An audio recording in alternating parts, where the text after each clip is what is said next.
Okay, well, that's about it. I hope that you've enjoyed this video series, and I hope that you'll get out there and you'll start diving in, because I got to tell you, um, the big difference in succeeding in internet marketing is not, how much you know when you start out. Everyone has to start out somewhere. It's that people, they take an interest, but then they don't see it through, and then of course you're not going to make money. The thing is, you got to get out there and you got to try. And if you try something and it doesn't work, you got to pick yourself up, figure out what went wrong, and try again. That is the difference between making a go of it and making a no-show of it. So I highly encourage you to take action. Take some time and dive more into the topics that I introduced you to today, and take those basic skills and move forward. So start that climb towards success, and I'll see you at the top. Networking online. This is really important. We talked in the last video about 2 videos ago, sorry, we talked about the importance of not working alone and making contacts online. There are a lot of great places that you can go to meet people. The Warrior Forum is a really great place. I think that you'll find that people on here are serious about learning about internet marketing, and there are some experts on there as well that share a lot of good stuff. Digital Point is another place. There are a lot of people here. I don't frequent this one too much, but it is surrounded a lot more by people just starting out, which certainly can be a good thing. SitePoint is another place where you'll find a lot of people. V7N is another one as well, and you can find the links to all these places in the accompanying book that came with the video series.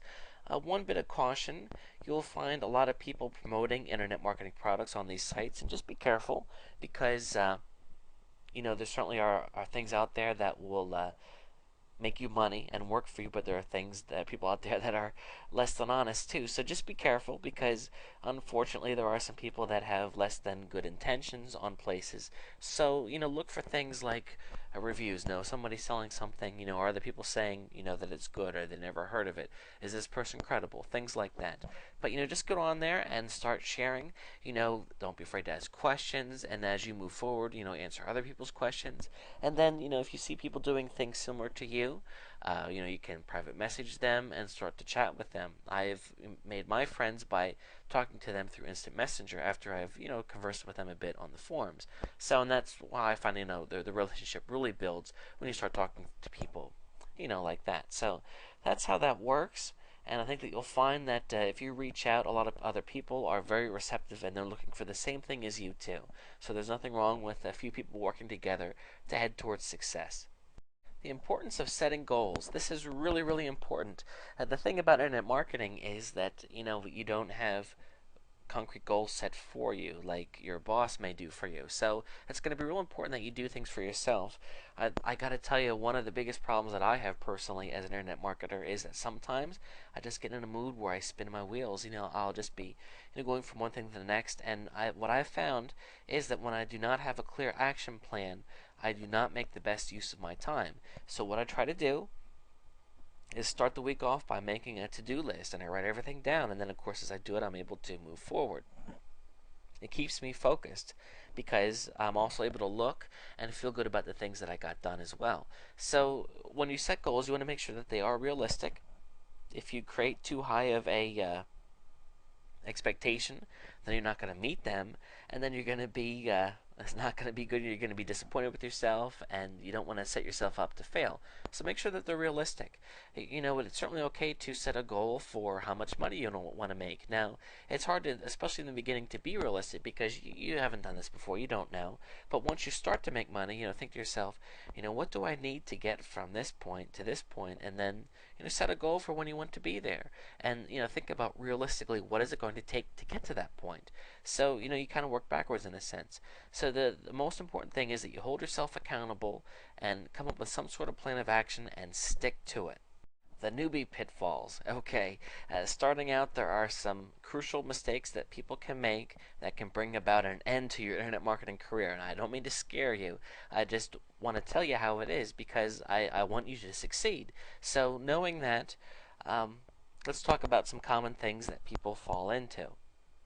Okay, being afraid. This is a big one. Maybe you've worked in a job all your life and you've always taken orders from somebody. Well, now the tables have turned, and you are 100% responsible for your success doing this, and people are afraid to do it. They don't believe it themselves. They think that maybe they don't have what it takes, and you couldn't be more wrong. You totally have what it takes. It's internet marketing is honestly, it isn't some huge, hard, tremendous thing. It just takes time and patience and dedication. And you get out there and you start doing something, and just because it doesn't make you rich overnight does not mean that you should stop. So you need to believe in yourself, and you need to get off your chair and just go for it. Another problem is people can jump from one thing to the next. If you get any type of internet marketing emails in your inbox, you probably notice that a lot of them have a great deal of hype in them. They're always talking about the new greatest thing and how to make tons of money. And I'm not saying that that's not the case, but I will say that it is very common for people to purchase a product with the best intentions of seeing it through and becoming successful, and they take a couple steps and then something else comes out, and instead of seeing through what they started, they go on to the next thing, which sounds like an even better way to make money. And the thing is, you're going to end up starting a lot of projects and never finishing any, which means that you are throwing money away. So just be really careful. Now in the beginning, it is certainly okay to spend some time looking around and trying to figure out, early in the series we talked about the many different avenues that you can go when getting involved in internet marketing, and that's certainly okay. But once you get a feel for what you want to try, pick one and really stick with it. Stick with it at least until you're making some money, and then you can decide if you want to stick with it some more. Analysis paralysis, or however you even write that. The gist of this is that sometimes people really want to make things perfect, and internet marketing is not about being perfect. It is about getting something out there and looking at it and saying, how can I make it better? Some people, they just take way too much time planning things out and never take enough, don't spend enough time taking action. You just need to get out there and do it. And I'm not saying that you should jump into anything, because of course you want to take the time to learn things and make smart decisions, but just be careful that you don't spend too much time thinking about things, and make sure that you dedicate time to actually do things. Running out of money early, you need to stick to a budget. Pay per click, I've seen many people sit down with hundreds of dollars, and before they know it, they're out of money, and they weren't tight enough for their budget from the beginning. You need to, every penny counts, and before you purchase a product or before you purchase ad space, make sure that it's going to be a good investment for your business, because if you lose too much money, you're going to be out of the game, and that's not good. So look at the methods that don't cost much, so you can at least get some money coming in before you start spending a lot of money on other avenues. Working alone is a tough one, because nobody in my family does internet marketing, so I can't sit down at the dinner table and talk about this kind of stuff. My wife knows more than she'd like to, probably, and that's nice to the extent. But again, it's not the same as working in a job where you have a coworker that's in a similar situation. It doesn't need to be this way, because there are lots of forums out there, and we're going to talk about that in a minute, where you can meet people doing the same stuff. And the internet is a big place, and even though I wouldn't suggest going on a forum and sharing all of your secrets, there's no reason you can't get out there and make some contacts and network, make some friends. I'm glad to say that I've made quite a few friends that I chat with from time to time, and you know what, we share tricks and tips with each other, because I know that it's going to help him and he's going to help me, and he's not gonna go blab it to the world. We work together. So the point is that also I don't feel as alone when I'm doing this. I've come up with some ideas that I thought were great, but I ran them through a couple of my colleagues, and they were like, you know what, that's a pretty dumb idea, and it saved me some time. So again, working alone, it's tough, and it doesn't need to be that way.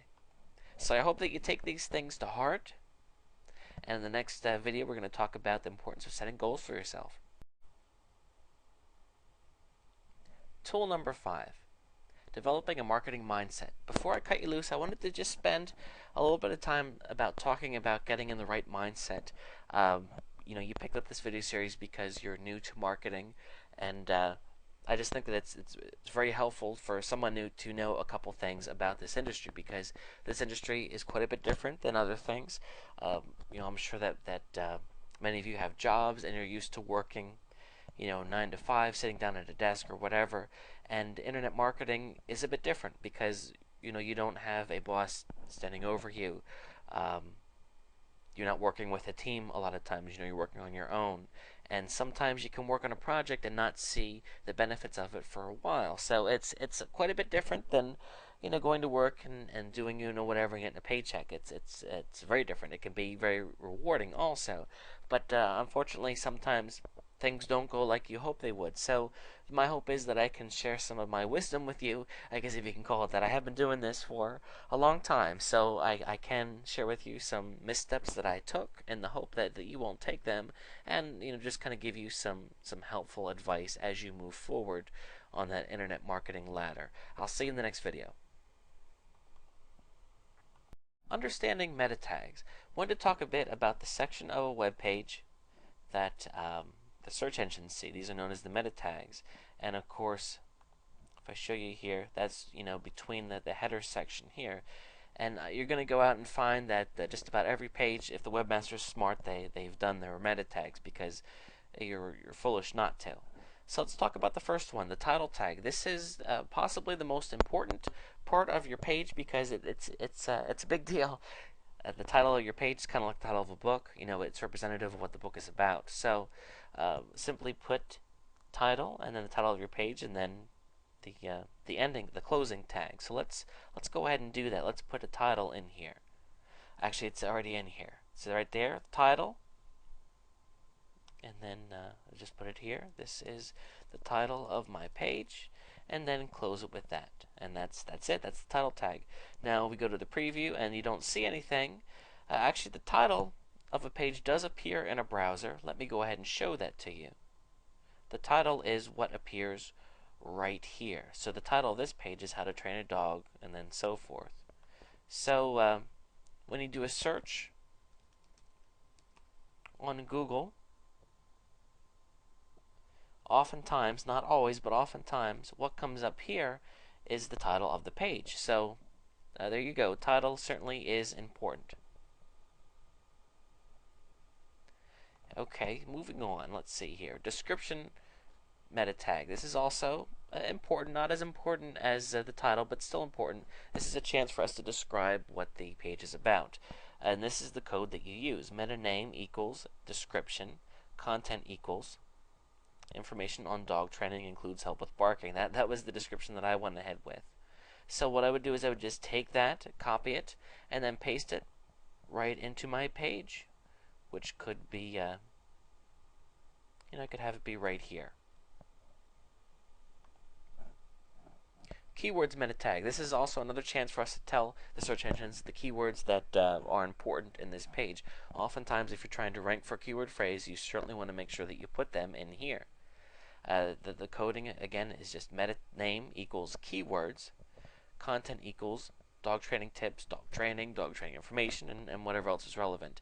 Now, back in the good old days, people used to keyword stuff, meaning that they would put about a bazillion keywords in here, and that trick doesn't work anymore. In fact, it can hurt you. What I would suggest you do is not go crazy and just have 5 to 10 keywords in there that describe your site. You don't have to do it. Some people even say it doesn't really count that much anymore. So that's something that I guess you could argue with people about. But I do it because I think that it's not going to hurt as long as you don't overdo it. Okay, the robots meta tag is also something that you see a lot of. Basically, what this does is it's used to tell a page if you don't want the search engines to index your page. So let's say, for example, that you have a page that's private that you don't want the search engines to be pulling up. You would create this tag here. There is also a way to make this tag, change this tag so they know to follow, but the default is that they will follow, so you don't actually need it. So this actually isn't that important of a tag, but I wanted to include it just to include it. So that's the meta section, the basic gist of it. And you should now have an understanding of how website works. Now, we had talked before about how to take these files and upload them with your FTP. Of course, you would just go in here and save the pages, and then you would connect with your FTP program and upload them to your site, and then they will look just like they do here. Pretty cool, huh? So, again, if creating a web page is going to be difficult for you, you can learn, but if it's something you really struggle with, why not go out and pay someone to do it? You can go to a place like um, Rent a Coder, Get a Freelancer, places like that, and just spend $20 and have a landing page created for yourself. It's actually not a big deal. And then of course, since you'll have a starting point, then you can go ahead and change things around as you move forward. So that is how it works. I hope that it makes sense, and I hope that it encourages you to go out and learn more about how to code HTML. It's really not that difficult. Adding images. This is also another very popular thing that is important to know how to do, and of course this is adding images to your website. And what we do is it's similar to creating a link. We're going to use tags. Only they're going to look like this. We need to start it off with the IMG, of course that stands for image, and then SRC equals, and then again I don't have the quotes here. They should have been. I apologize for that. The quote, and then of course this is the location of the image right there, and then the end quotes, and then we specify the width and height of the image, and then we end it. And that is the image code. So let me go ahead and demonstrate this.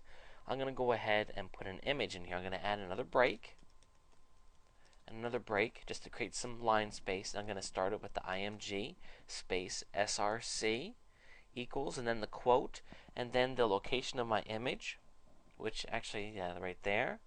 And then I'm going to have quote again. I know that that's long. Okay, and then I end it like that. Okay, let's see what that looks like. There we go. Look, there's the image. It came right in. Now we can also, of course, when the search engines look, they don't view the image.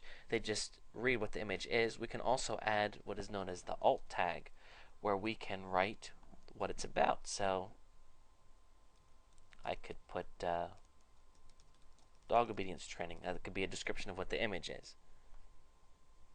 Okay? And again, you don't see that. That's just for the search engines, but that's how that works.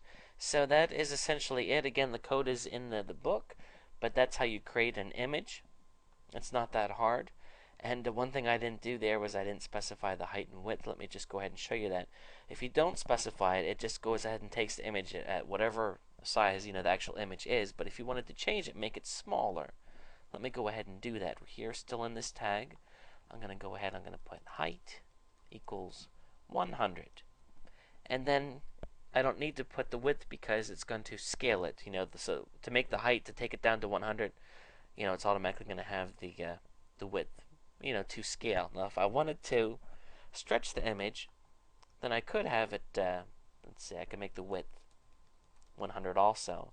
And as you know, that's not really how that image is meant to be viewed, and it doesn't look quite right. But again, you can pull images around and stretch them, or if you wanted to eliminate that, then the image is just going to be pulled in at its default size. So that, of course, is how you add an image. One of the most basic things that you need to know how to do is how to add a link and anchor text. Now, what actually is anchor text? Well, let's go ahead and go back to our example here. As you know from surfing the web, when something is blue and underlined, that kind of signals to us that it can be clicked on, that it's actually a link.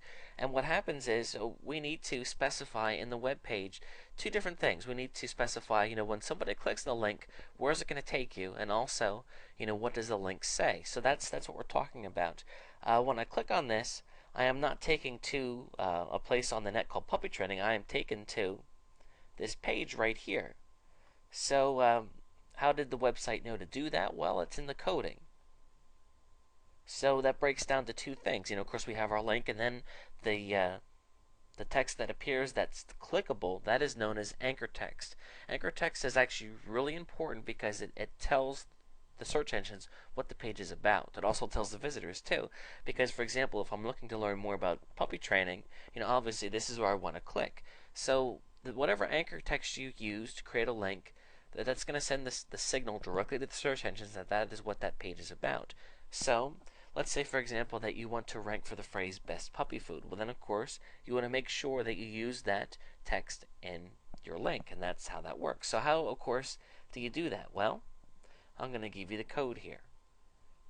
This here, the ahref equals I'm sorry, this should actually be in quotes here. Quotes, HTTP, backslash, and then whatever your link is, and then there should be a quote right there, and then that, and then this is the anchor text right here. So again, we have the link, and then we have the anchor text. So let me go ahead with a live example. This right here, that's the beginning of my web page. I'm going to go ahead and put a break in here. BR creates a page break. I'm going to create another one. And then what we'll have here, let's make some room so you can see this, is I'm going to create a link. I'm going to start off with a href equals, and then the link's going to be in quotes. I need to have the address with all that good stuff there. Google, I'm going to go ahead and link to Google, like they need any more links, right? And then I'm going to close it with that. And then I have my anchor text. Visit Google's official site here, okay? And then I need to end the anchor text by doing this code here. And again, this is also in the book too, and make life a little bit easier for you. Okay, so now let's see what that looks like by going down here and hitting preview. Okay, look at that. This is clickable, and if I click on that, I am taken to Google's website. So pretty cool, pretty easy, huh? So that is basically how you make a link, and that's the text. And this is really important because not only for your web page, but you may, if you write an article, get into article marketing, you're going to have to know how to create links. If you create your own blog, it's something that you need to know how to do. So there you go. It's not really that hard. Just make sure that you include those quotes there and use exactly what I showed you here, and that's what you need to do. Creating a basic page. Okay, creating a basic page is not that hard. I have Composer open on my laptop here. So what I want to show you is the way that it works, as do most decent editors. They show you the coding for the page, but they also show you exactly what the page would look like online. So there's a couple different ways that you can get started. Perhaps some of you will purchase a site from someone, or maybe a landing page, and then what you can do is you can tweak it in this editor, or maybe you're going to start from scratch. That either way is okay. Basically, the layout of a page, it starts with this line here. This basically just lets the world know that this is a web page. This HTML here, and again, all this information is also in the book as well. Then we start with something called the header section. Basically, anytime, let me just forget about this for a second. Whenever a tag occurs, it starts and ends. So let's say, for example, I want to create a paragraph. Well, I start. That's the paragraph tag right there. It starts with that, and then I have my text there within the paragraph, and then I need to close the paragraph. So that's it right there. That's a paragraph. So the same principle occurs on the whole page here. We see the very first tag is the HTML tag that starts the page. It also ends the page. Okay? So that lets the internet know, hey, this is a web page. Next, we have two sections to the page, the head section and the body section. The head section is where we have a chance to tell the search engines what our page is about. When a human comes and sees the page, they do not see the head, just the search engine. So this is a very important thing to do, because of course it's very important that we explain to the search engines what our pages are about. Then between the body here, this is where we have a chance to write our page. So you can see here that I wrote, "Hi, this is my web page." I go here to preview, and hey, look, there it is. Note, you don't see any of this header stuff. It's simply not there. So that is the basic layout of a page. Now, of course, there are tons and tons and tons of tags. How in the world do you go from something like that to something like this? Something like this, of course, is made up of quite a bit of code. Let's take a look at this code. Okay, so it starts off again with the HTML, and then we have the head section. Now this information here, this is style information. It's a bit more complicated. We're not going to worry about any of that right now. Scroll down here. These are meta tags. We're going to talk about those in a later video. And then we get to the body. So again, all this stuff here, information that the person is not going to see, but it is important to the actual page. Here's the body, okay? So this is where all the content is. Now, you might be saying, what is all this stuff with the tables? Essentially, a table is when things are sectored off, like here. This is a table here. It has 3 columns, maybe a little similar to a spreadsheet table. I guess I can make that correlation. Here's a column, and here's a column, and here's a column. How does this all get sectored off? Oh, it's done in the coding. Again, that's a bit more advanced and not something that we're going to be doing. I'm just just showing you how all this works. So, if you're looking at this and your head spinning around and around and around, one thing you can do is you can pay somebody to create a website for you, to promote your affiliate offer, or you can just purchase what's known as a landing page. You don't need to have some big fancy website. Maybe you can just have your website just be one page, and that's certainly okay. But I want you to understand how to make simple edits on your page, because you want to be able to do that. You want to be able to put in your affiliate link and all that kind of good stuff. And that's why, we're talking about what we're talking about. So, in the next few videos, I'm going to talk about the most essential basic skills. Now, if you're looking at this saying, hey, this looks really cool, I want to get involved, that's great. These videos are a starting point, but I would highly suggest that you go out and purchase a book on HTML. That's the way that I learned. Actually, I learned from HTML for Dummies. They still make it.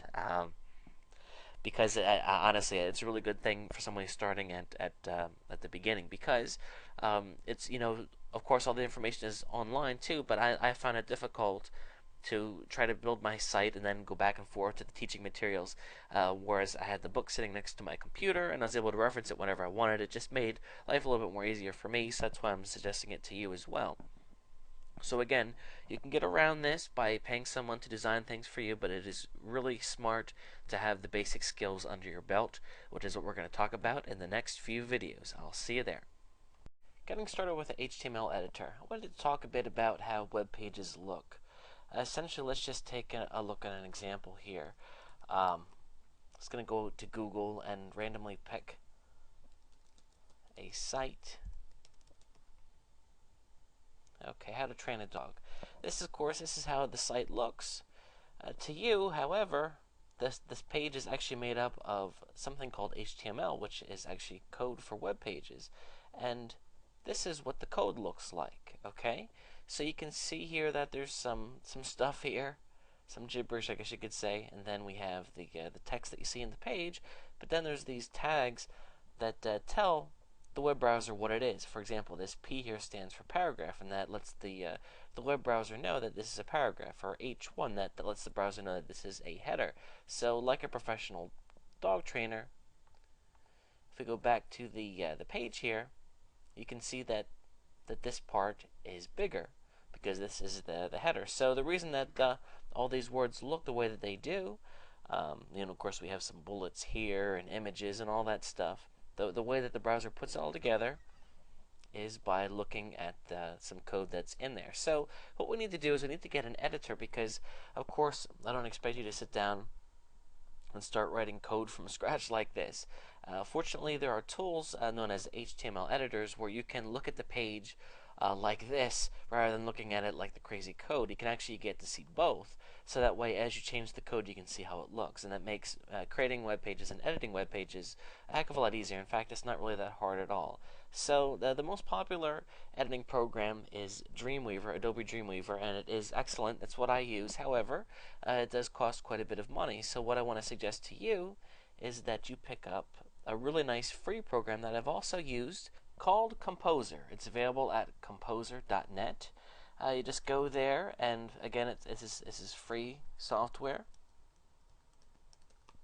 and download it and install it. Now, if you do have Adobe, if you do have any other different kind of program, that's okay. The gist is going to be the same. But if not, go ahead and grab this. This is what I'm going to use in the following videos to demonstrate some basic HTML skills. I'll see you in the next video when we start to talk about how to construct a page. I'll see you there. Tool number 4. Basic HTML skills. Now we are ready to start creating actual pages that we were going to upload onto our hosting account that can be used to sell things. Don't worry, it is not that hard. We're going to take things, a step at a time. This is by no means going to be an exhaustive course on HTML. It's going to teach you the basics.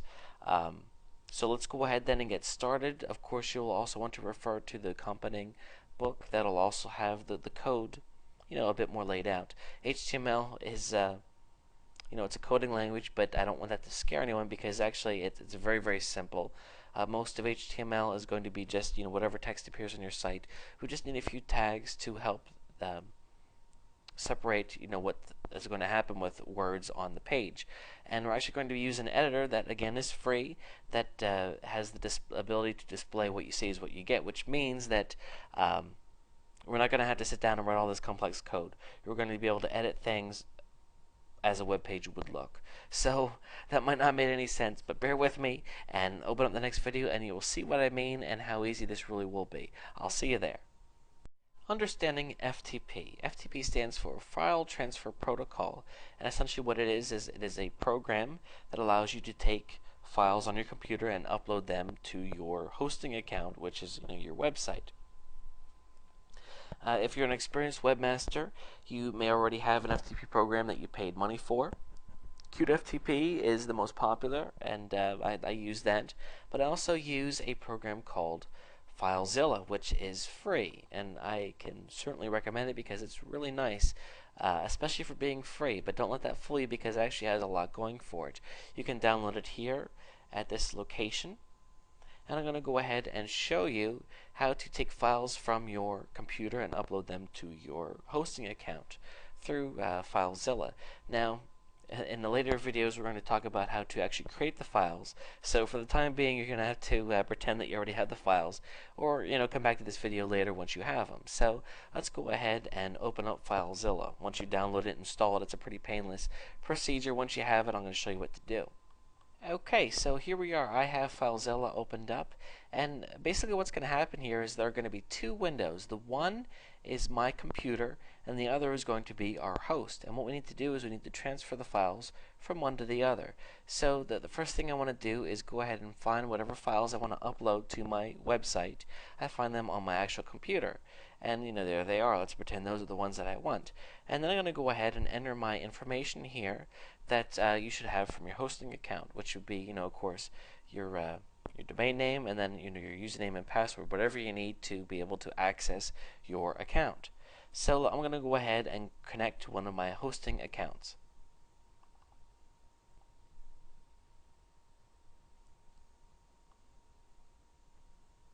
Okay, so I'm connected here, and you can see here these are the files. Now you don't want to just start moving files. You want to make sure that you take them to the right place. And basically, we have these different things here.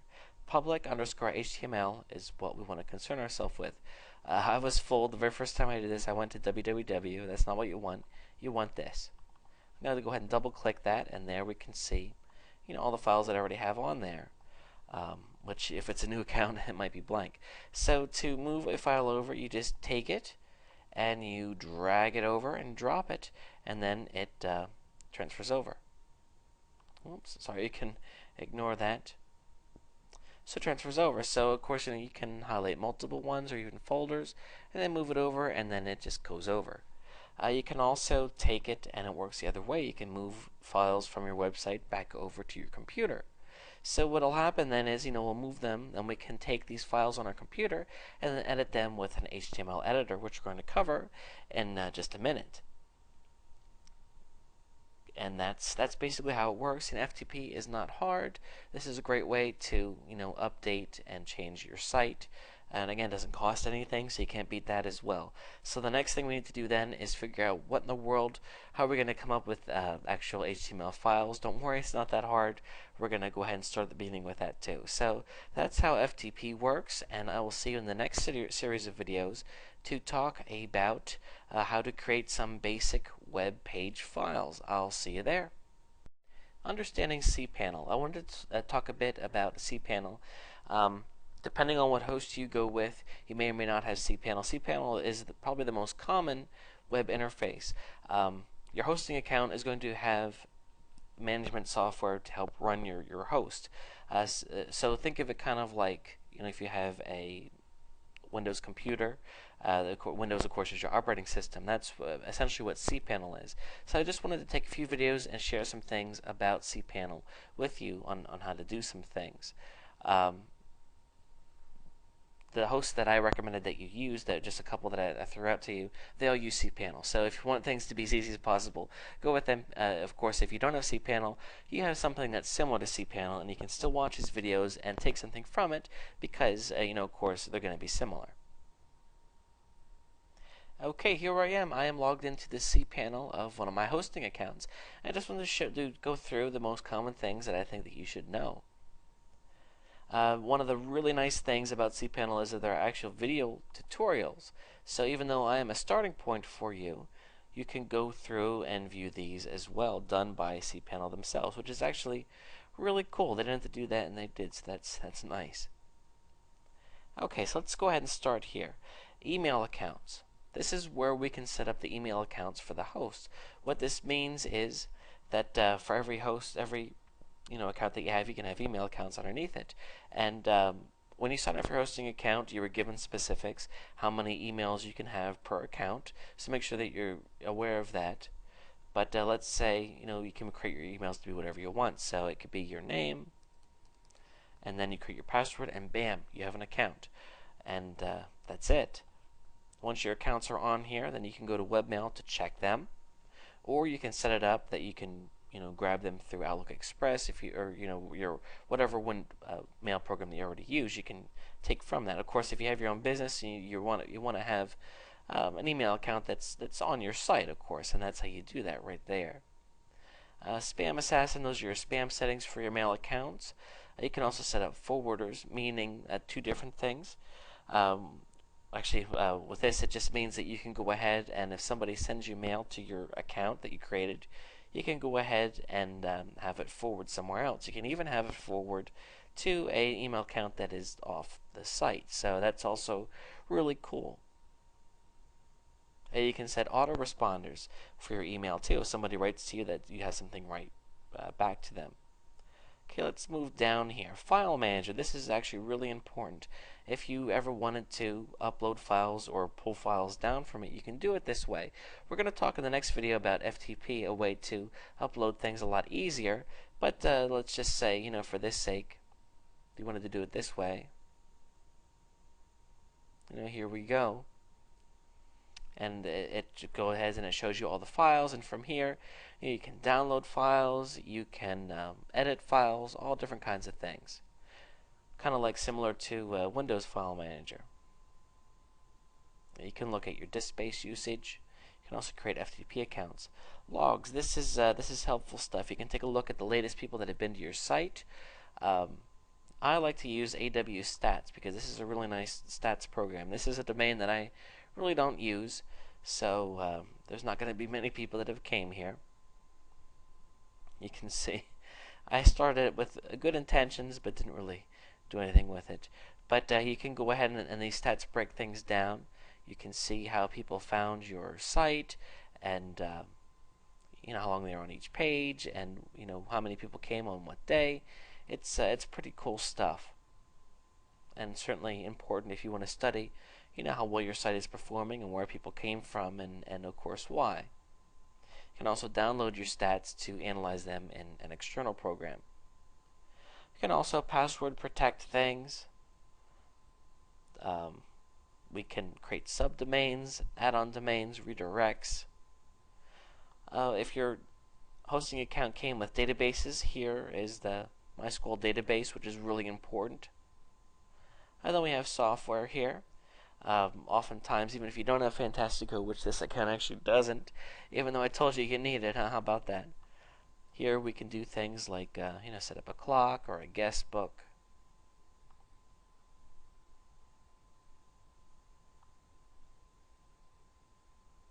We can configure our own arrow pages. We can set up cron jobs, different things like that, and of course contact support.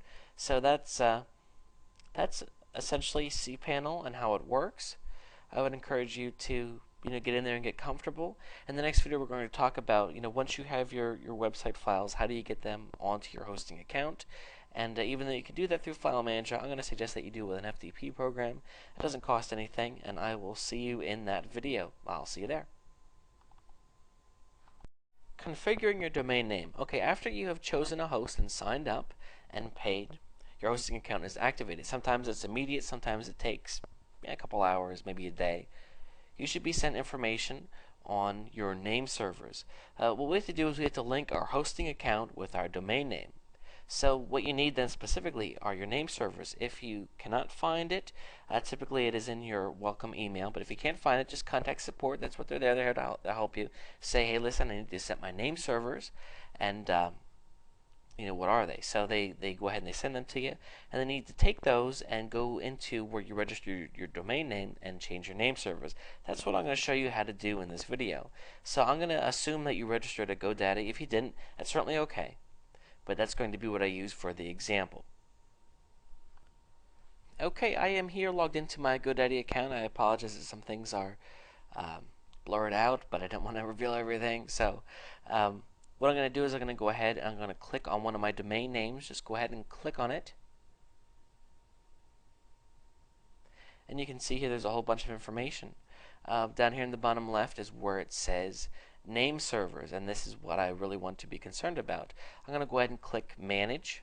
And again, they're going to be set by default to be GoDaddy's name servers. But we're going to go ahead and take care of that and switch it. Okay, so here it says, I want to park my domains, I want to forward, I want to have a hosting account. I have a hosting account. I host my domains with another provider. That's actually what we want. So go ahead and select that. And then right here is where you put your name server information. So what do name servers look like? Well, they're going to look something like this. It's going to be typically it's NS1 and then name of name server like that, and then NS2 name of name server, and there's typically going to be two of them, and you just put them in there, 1 and 2. Now it might not necessarily be NS1, it could be something else, but there's going to be two of them. That's an important thing. Okay. And then once you have that set, you just hit OK, and then it's going to say your name servers have been set, and then you're going to be good to go. Now, please note, this is not going to happen immediately. There's going to be a delay. It needs to propagate through the internet and all this crazy stuff. So, you set it, and then you go and you say, hey, it's not working. It's because it's going to take time. So I would give it at least a day, if not 2, before you start contacting people saying, hey, listen, I messed up. So if it doesn't work out for you, contact your host, because they're going to help you get it straight. Tell them what you did. Maybe they would even be nice enough to do it for you. But again, you just take the name server information that they provided you with, and you go into your host, and then if you didn't use, you go into your registrar, and if you did not use GoDaddy, just look and see, how to change the name server, and then it's just those 2 lines that you need to plug in, and then you're good to go. But please remember that it does take time. Okay, so once that's set, then it's time to go on, and we're going to just take a further look at what a hosting account looks like and some of the things that you should know from your hosting account. Choosing a website host. Of course, there are lots and lots and lots of places that you can get website hosting. However, I would not necessarily go with the cheapest one, because not all hosting is reliable. When looking at a website host, I would encourage you to look at past performance and reviews. You just go to Google and type in the name of the hosting company and review, and see what people are saying about them. Pay attention to account limits. Sometimes you might get pulled in to a hosting account that looks cheap. However, it doesn't give you a lot. Things like bandwidth, which is how much transmission can occur. Every time somebody comes to your site and views a page, that's bandwidth. You want to make sure that you have enough bandwidth. You want to make sure that you have enough memory and space. Fantastico is highly recommended.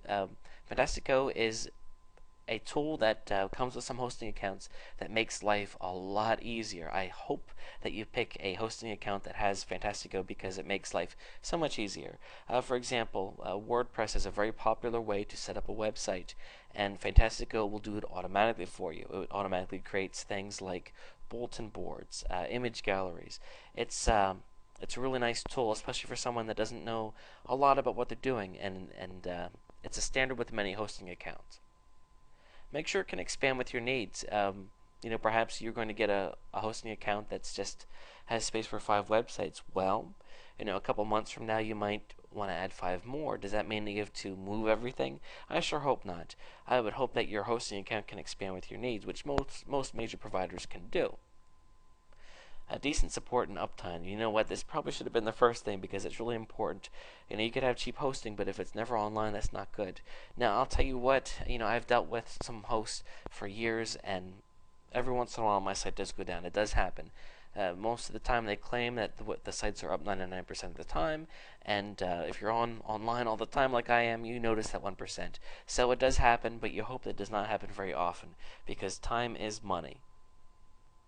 Directly below this video screen, you can find some links to hosts that I have found success with. I think that they're safe choices, and if you like, you can check them out. Why you need a website for affiliate marketing. Now, I gotta tell you, this is a part where I do see people start to get intimidated because they say, website, that sounds complicated. And I wanted to tell you, why it is important that you get over this bit of concern, realize that it's not that hard, and also why you really do need one. There are a lot of advantages to having a website, including it is something that you legally own. It is possible to go out and sign up for a Facebook account and do everything through that, meaning that you don't have to have a website. You can just get an affiliate link and start promoting your product that way. But the problem is you don't actually own it. Facebook could boot you to the curb, or Facebook dries up and it's not that popular anymore. I don't think it's going to happen, but you never know. But it's not something that you actually legally own. So a website, is. So it's kind of like having a store, which is a good thing to have because it's actually something that is yours. It's an asset. It gives you more control over your marketing efforts. Of course, if you're just promoting things through an affiliate link, you don't have an opportunity to pre-sell your customer.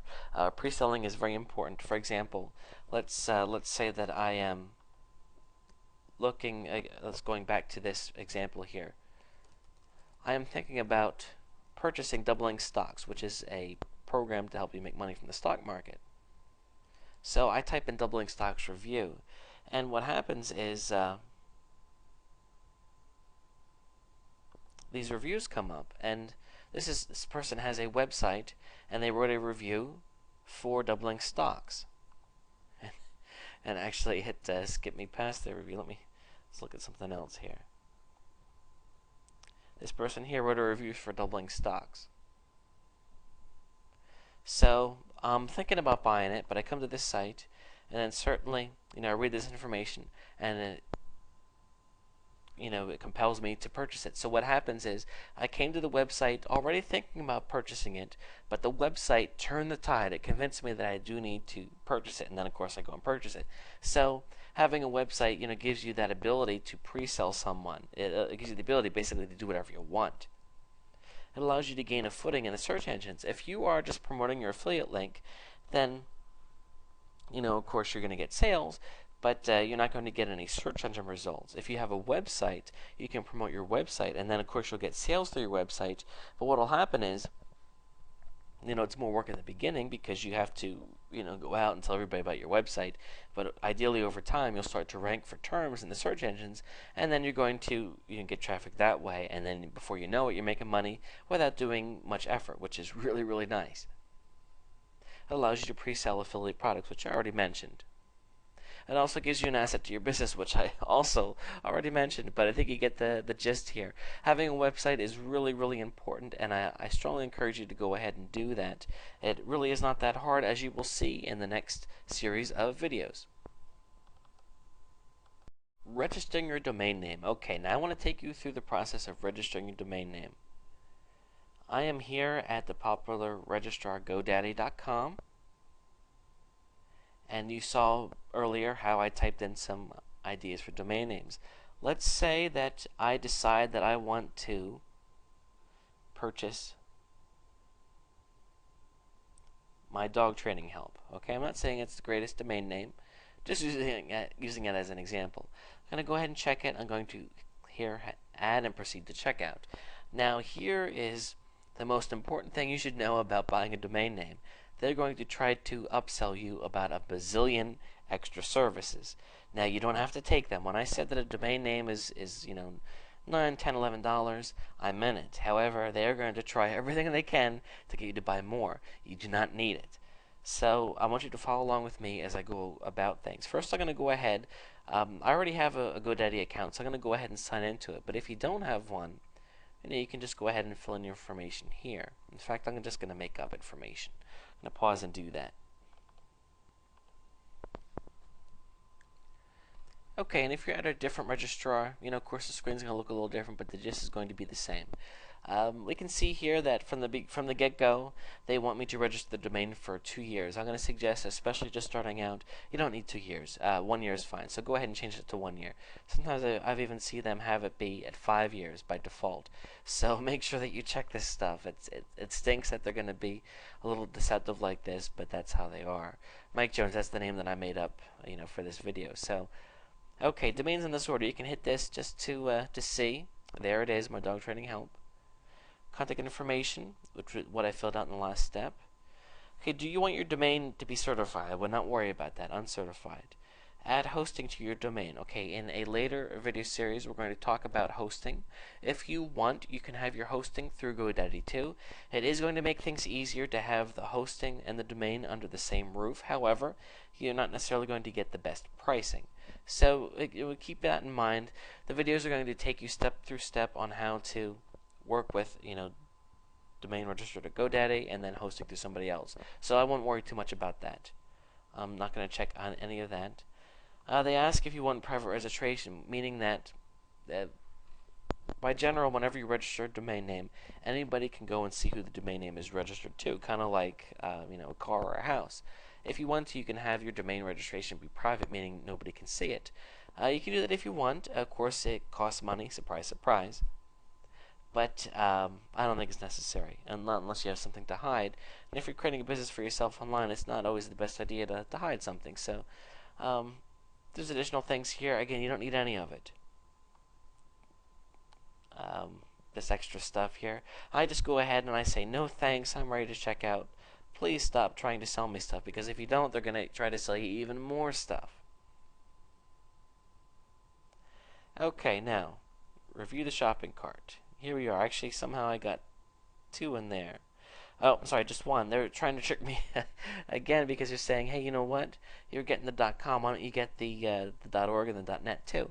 So if you have a business, absolutely, I would go ahead and I would register the .org and the .net and even the .info, because you don't want your competitor registering the .net.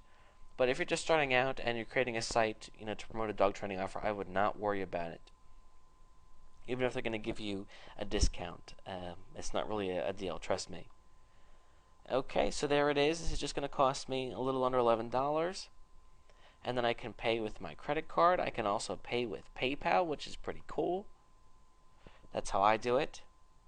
And then you can also, you just need to agree to the terms of service.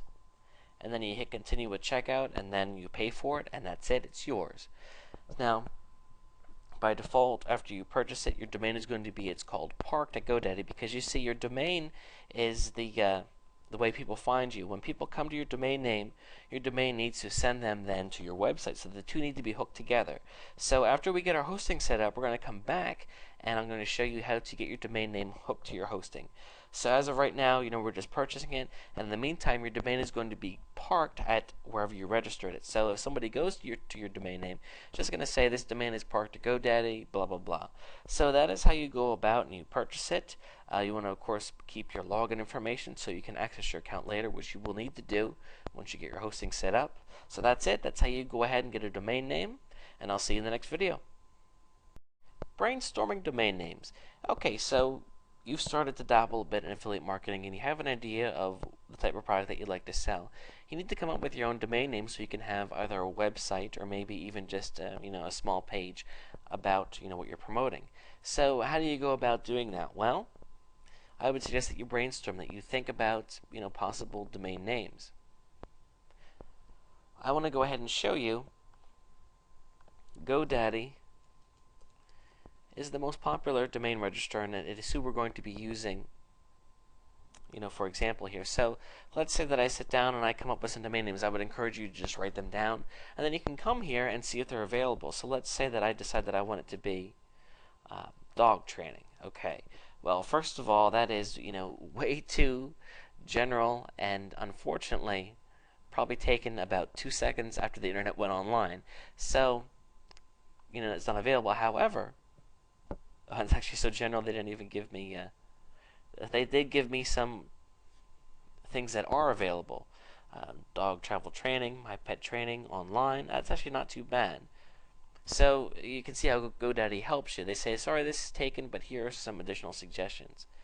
Dog company training, pet memory training. Let's try it again. Let's say dog training help. Let's see what comes up. Okay, so the .com, of course, is already taken, but again, they give you some additional ideas here. Dog training support online. Okay, but that's not too bad. My pet training assist. So again, you kind of get the ball rolling, and then GoDaddy is going to help you along the way. Now, as you start to come up with different ideas, I want to ask you to compare them against some tips that I'm going to share with you right now. You want to make sure that your domain name is relatively short and easy to remember. Keep in mind, if somebody hears your domain name, let's say that they heard it on the radio, are they going to be able to remember it to type it in, or if their friend tells them about it? That's a good thing to gauge it against. So, you want it to be short and easy to remember, not too complicated.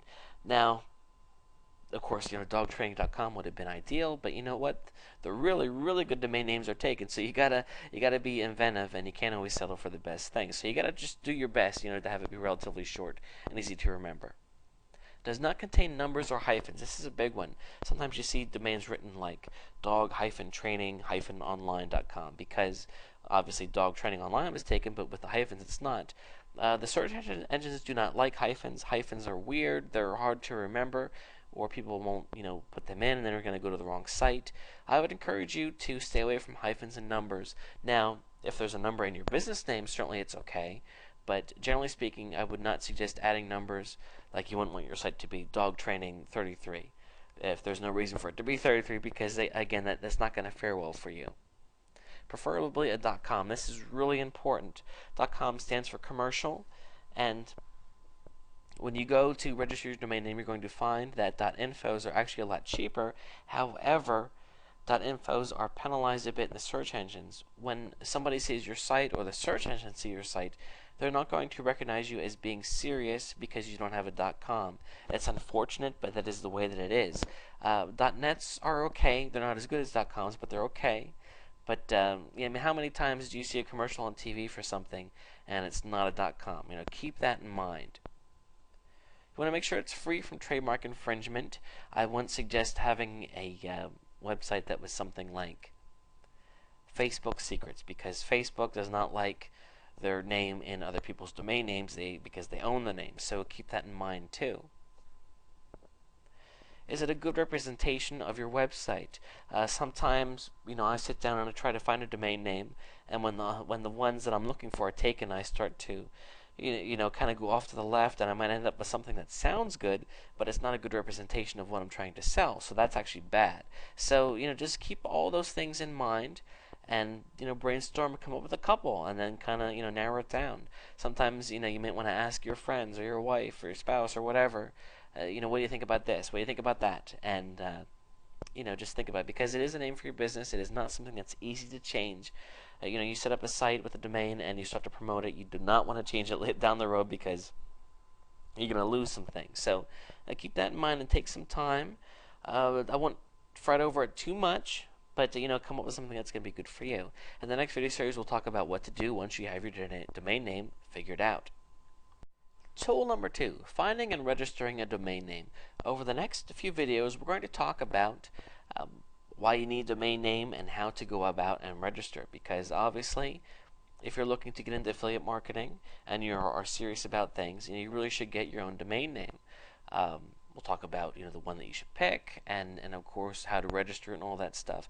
It's not really that hard, and it is something that I would encourage you to do. It only costs $9 or $10 to get a .com domain name, which of course is the best, and then it's something that you own for a year. So it doesn't cost a lot of money to do. It's not something that you have to do, but I do recommend it. So I'll see you in the next videos where we talk about what you need to know about getting your own domain name. Social networking. Social networking is all the buzz. Essentially, a social network site is any site where people go to network. This includes places like Twitter, Facebook, MySpace, LinkedIn, Dig, and about a zillion others. Social networking is very, very popular. Let's go ahead and take a look here. Dog trainer Twitter. Because I want to show you an example of a dog trainer that's on Twitter. Okay, here. This person is a dog trainer, and what they did was they set up a Twitter account, and they now have over 1,000 people following them. That means that they have 1,000 people that have said, yes, I am interested in this person, and I want to hear what they have to say. And then what happens is, on a regular basis, this person sends out something called tweets, and everybody that signed up gets that. So this person is putting themselves in front of all their followers several times a day, which is a fantastic way to not only share information, but of course to market yourself. So if you're a dog trainer, you go out and you create a Facebook account. Rather than connecting with your friends, you're going to be connecting with people that you think you can help. And then you can use the social network to expand and grow, because the key is being good at what you do, because if you are and you're a valuable resource, then other people are going to come running to you, and you're going to find you have to work half as hard to build your list. Somebody has a dog and they love your stuff, so then they tell their friends who also have dogs, and before you know it, you have a viral campaign that's really got a life of its own, and you don't have to do too much work to promote yourself anymore. So then you're able to use the advantage of the social network to put yourself in front of them. That's essentially what social networking is. It's it takes some time to get the hang of it, but again, doesn't cost anything. Twitter and Facebook are really, really powerful right now. Those are both places that you can certainly go to build a list. And if you are not sure what you're doing, of course there are resources out there, but there are also you can go out like I did. I found this person on Twitter in like 2 seconds, and then I could just join this person's list and then see what they're doing and study that and learn from that and think about how I can do something similar without copying something similar, and how can it even be better. And that's really one of the magic things about marketing and being successful. Marketing information products. Essentially what this means is going out, there's a couple steps. Let me go through them. First, you research the market and get a good feel for things. Then you create a product for that market, and then promote your product to a target audience. So what this would mean, of course, is that you go out and, let's say, for example, you want to get involved in dog training. You would first go to the dog forums and find out the common problems that people have with their dogs. What types of things would people be interested in paying for a solution? Then you go out, unless you're an expert dog trainer yourself, which you may be. If you're not, that's okay. You go out and you pay someone to create a book for you on how to train the dog that's going to answer it, of course, to the target audience. Then you take that product and then promote it to the audience. So what happens then is, rather than selling other people's products, you have your own. And the thing is that it really is not that hard to create your own product. In the past, creating your own magazine, your own book, or whatever, there were immense costs associated with it. Whereas with the internet, thank goodness for the internet, you can sit down and with free software, you can create your own book and publish it to a PDF, and start selling it over a weekend, which is just insane. So again, you want to follow these steps, and you're going to see a lot of people talking about the power of making your own products, because of course you get 100% of the profits, and there's good reasons for that too.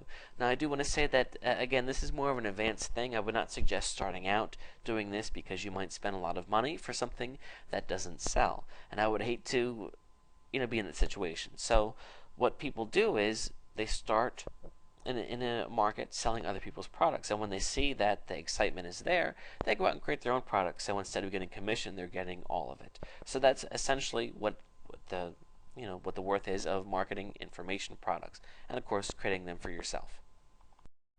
CPA marketing. This is something that you do hear quite a bit of talk about, especially recently because it has gotten very popular. CPA marketing is basically when you get paid per action. We talked before about selling products through ClickBank or even Avon, and of course you only get paid when you make a sale. Well, CPA marketing is a little bit different. It's getting paid a commission on a cost per action basis.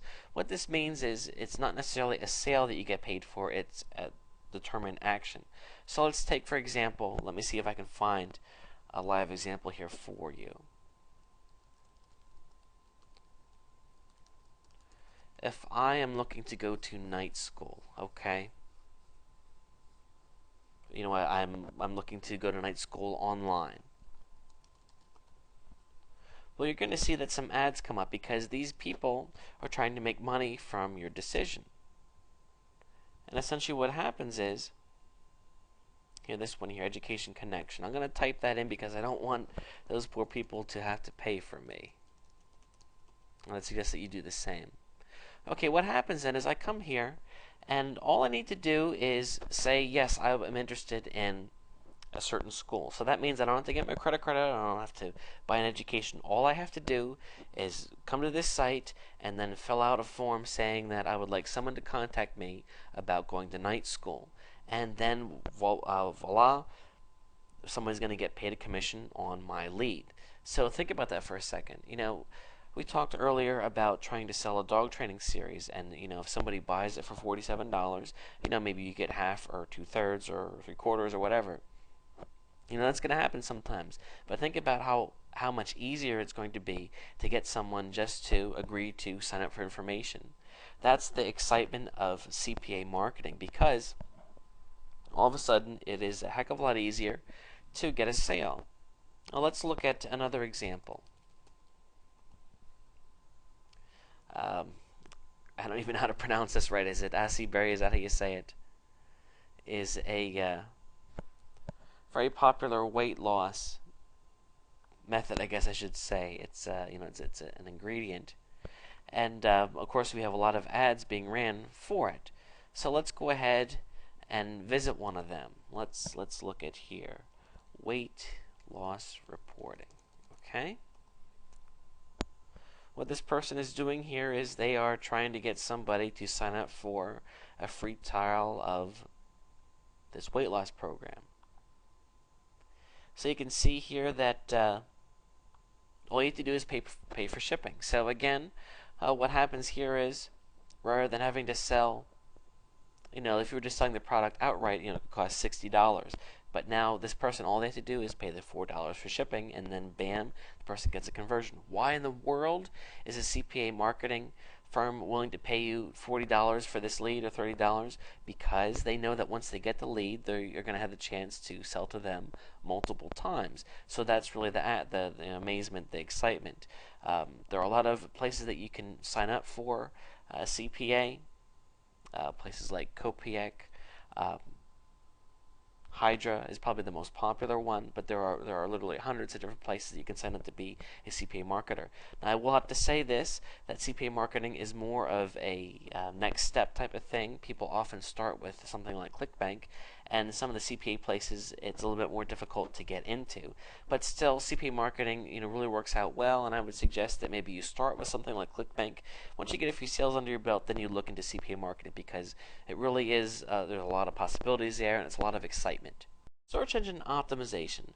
Essentially, search engine optimization is the practice of getting your site prepared for the search engines.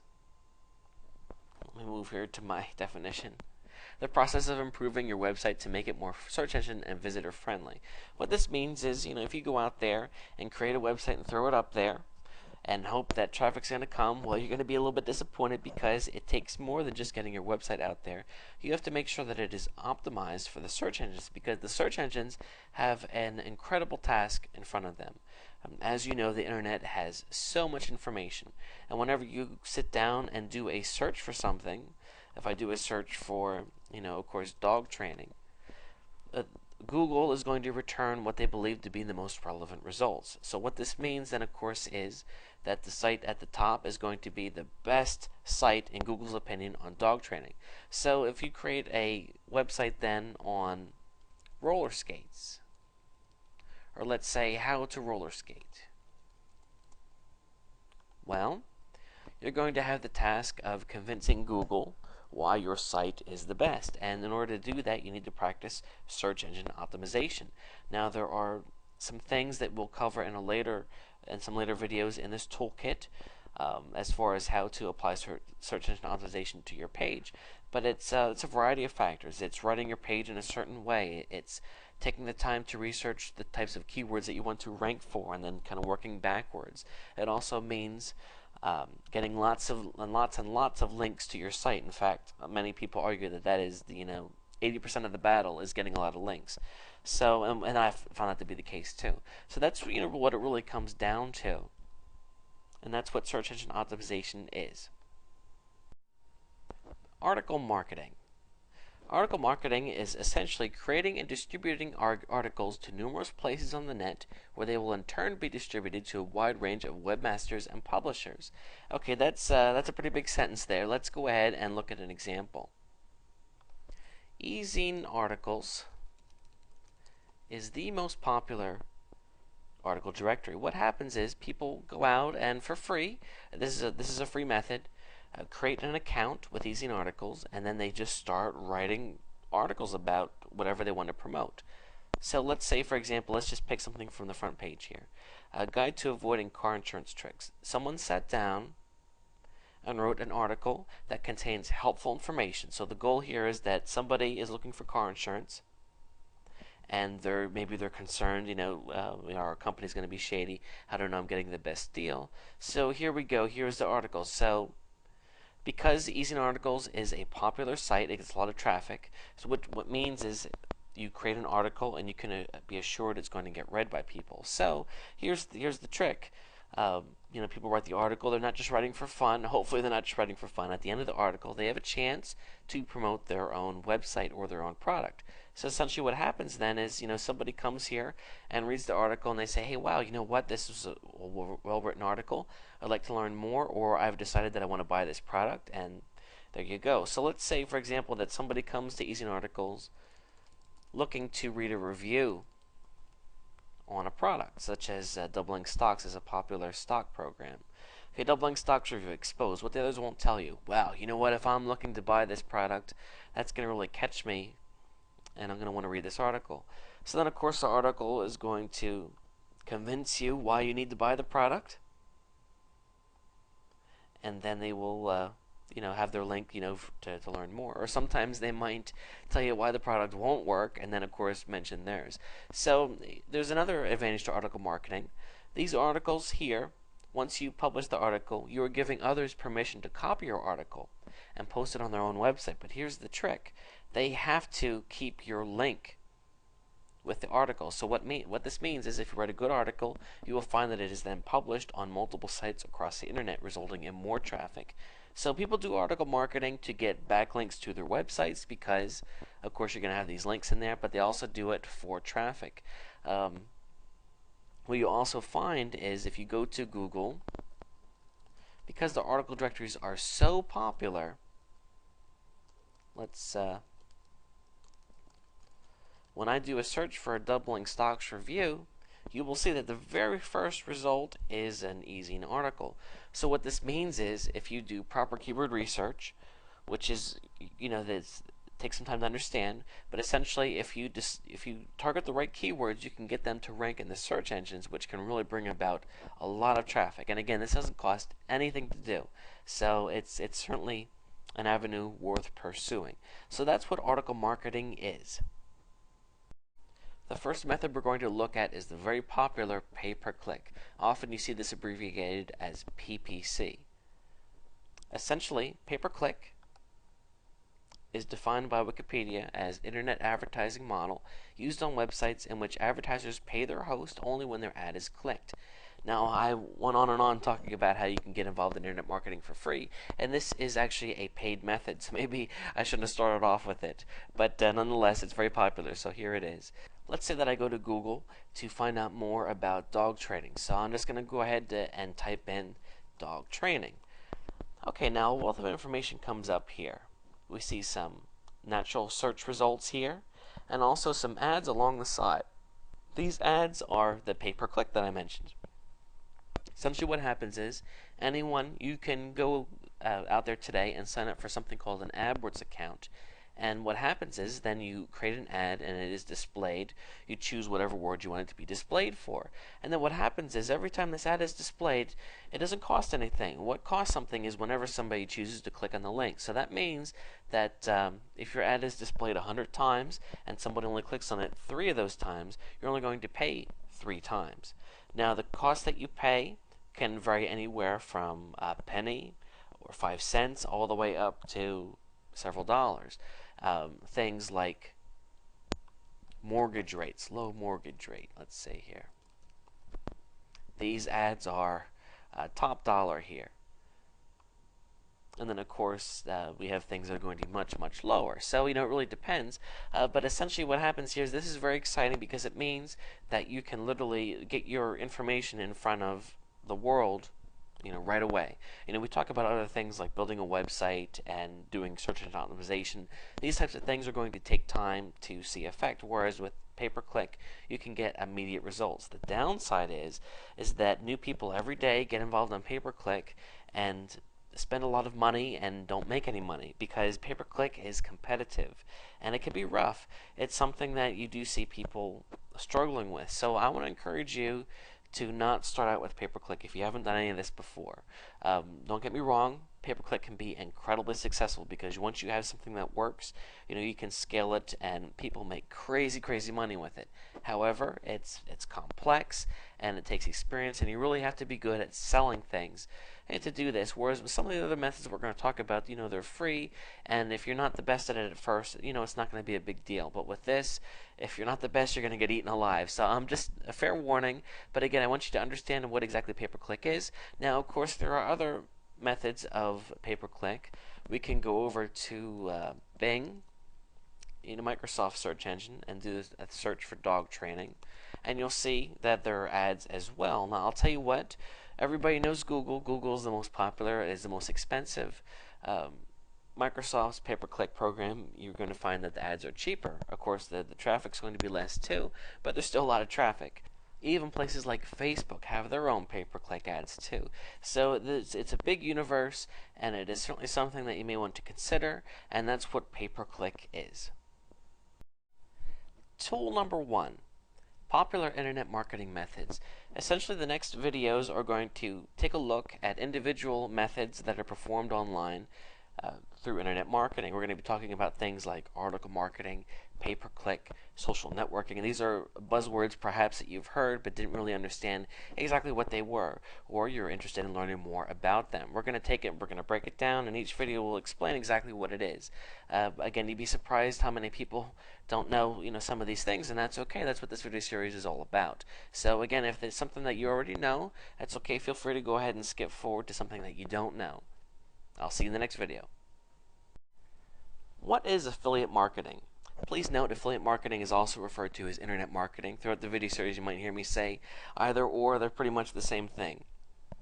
Affiliate marketing, according to Wikipedia, is a method of promoting web businesses where an affiliate is rewarded for every sale made through their efforts. Basically what this means is going out, finding something that you'd like to sell, and then, of course, selling it, and every sale that you make, you get a commission on. But here's the catch. You don't need to have a attic full of your product. Let's say, for example, that you want to sell, something, a book. You don't need to have the physical books at your place. You go ahead and you get the sale, and then the person that you sold for ships the book, but they recognize that you made the sale for them, and then of course give you a commission. So it's actually pretty cool because one of the things that's difficult with sales is, if you were to open up a store, it's difficult. Of course, it takes a lot of money to stock products. You don't have to do that. And also, you don't know what the demand is going to be like. So with internet marketing, and you can sit down and you can try to sell something, and if it doesn't work, you just switch to something else. And then, of course, you don't have to return any products or anything like that. You only get paid when you sell something. Now, I'd like to show you an example of affiliate marketing in action. I am at a place called ClickBank. ClickBank is a place for affiliate marketing where you can go to find products that you can sell. Please note all of ClickBank's products are actually digital. We'll talk a little bit more about ClickBank a little bit later, but I just want to go ahead and show you. I'm going to go ahead and search the marketplace for dog training. You can see here that some weird stuff came up. Let's just try dog. Okay, Secrets to Dog Training updated. Essentially what this is a product that someone created on how to train a dog. You can see the sales letter here, and the cost of this product is I think it's around like $47, something like that. So here's the catch. I go out and I convince my friend to buy this because I know that my friend has been having some problems with her dog. So I get him to buy this, but of course he buys it through my special affiliate link.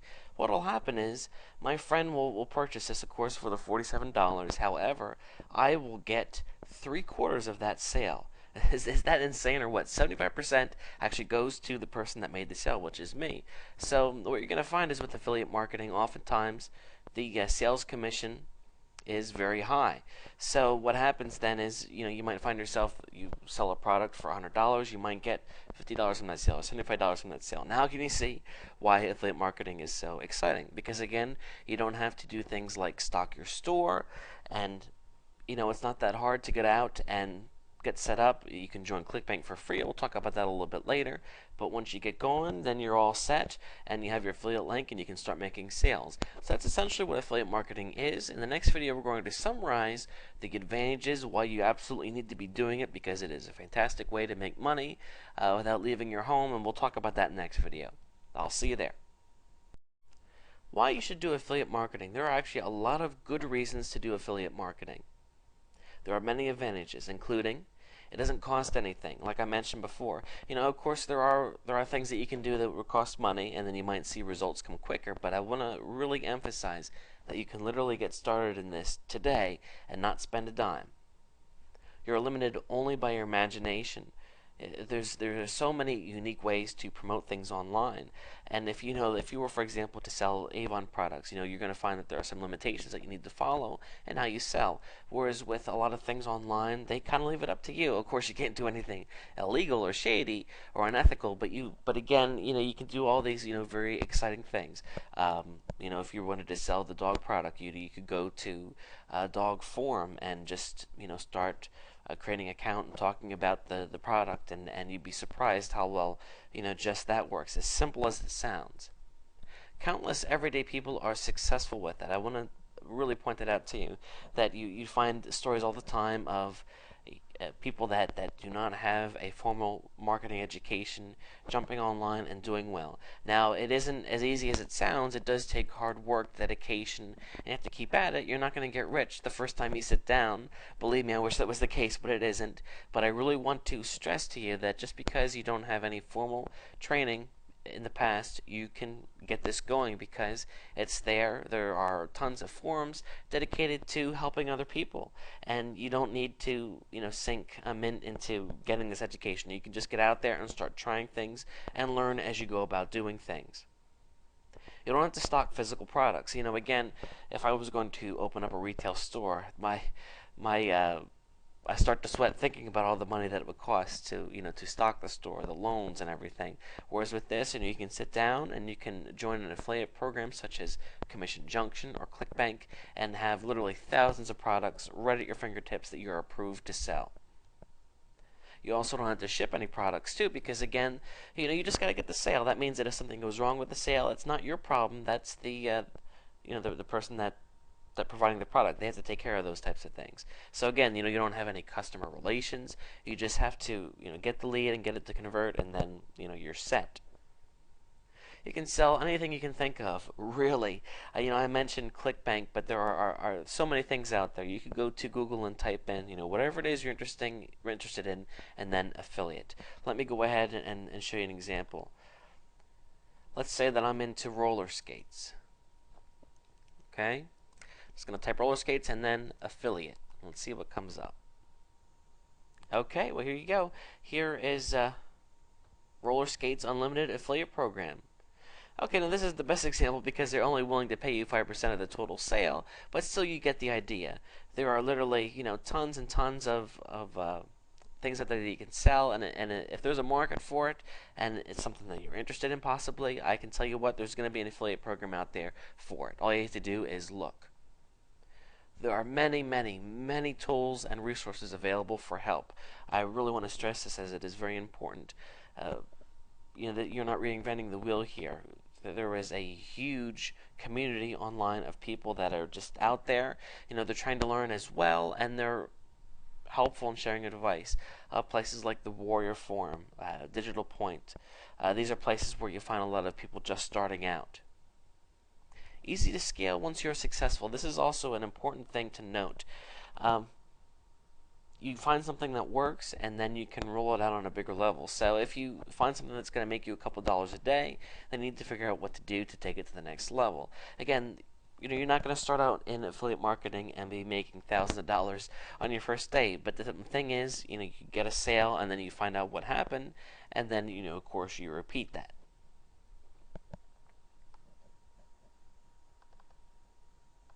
Tool number 3, setting up a hosting account.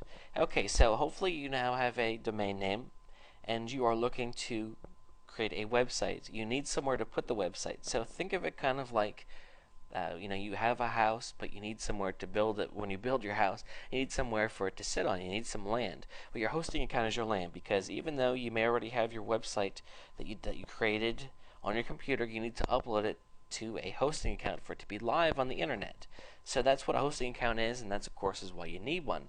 Now don't worry, hosting is relatively cheap. It can cost you just a couple dollars a month. So we're going to take you through, of course, how to find a hosting account that's going to work for you, and then I'm going to show you the most common things that you need to know with your hosting account. Mainly, how to set up your domain name so it's linked to your hosting account, and then also how to kind of find your way around the back end of things. So we'll go ahead and get started with the next series of videos. Welcome to the Ultimate Internet Marketing Toolkit. In this video series, we're going to go ahead and take a closer look at the beginning steps of becoming an internet marketer. A lot of times you might purchase a product on how to make money online, or dive into the forums, and a lot of times I find that people just starting out are often lost because a lot of the core beginning concepts are not taught in those types of courses. So that's why I wanted to create this course, to really start at the beginning. This video series is going to take you by the hand and show you how to do things like choose a domain name and get it registered, and set up your hosting account, and create an email account. We're also going to take a closer look at the different ways to make money online. Not in super detail, but just overall to give you an idea. Things like article marketing and pay-per-click and search engine optimization. Just things, buzzwords that you hear all the time, but if you're lost and you don't know, what they mean, that's what this is for. Now, you're bound to come across things you already know. That's okay. The video series is set up that you can skip things, or maybe you want to view it a second time to make sure you understand what you need to know about that topic. So again, this is a great starting point for people, and also a good reference point as well. So let's go ahead then and get started by taking a look at the first tool in the toolkit. I'll see you in the next video. Rinse and repeat. As you're doing marketing, it is super important to make sure that you're tracking what you're doing, so you can really figure out what's making you money and what's losing you money. And then, of course, when you find something that works, what can you do to expand it? You should never be satisfied with something that's making you money. You should always try to push it to make more. One thing is, how can I scale this? If I write one article that makes me these sales, what can I do to expand upon this? Can I write other articles on the same topic, or can I develop a site on this topic, or can I start pay-per-click on this topic? There's always ways to make more money. And of course, if you have a site that's doing well with sales, what can I do? Can I change the ad copy to make more sales? Can I people to list to market to people over time. Just the thing is that you want to also make sure that you are trimming things away that aren't working for you as well.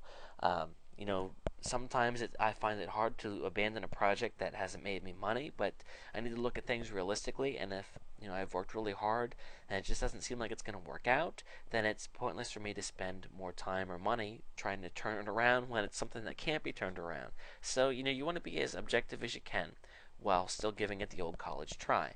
So that's basically the thing of marketing. It's an ongoing process. It's something that you always want to dedicate towards making yourself do better.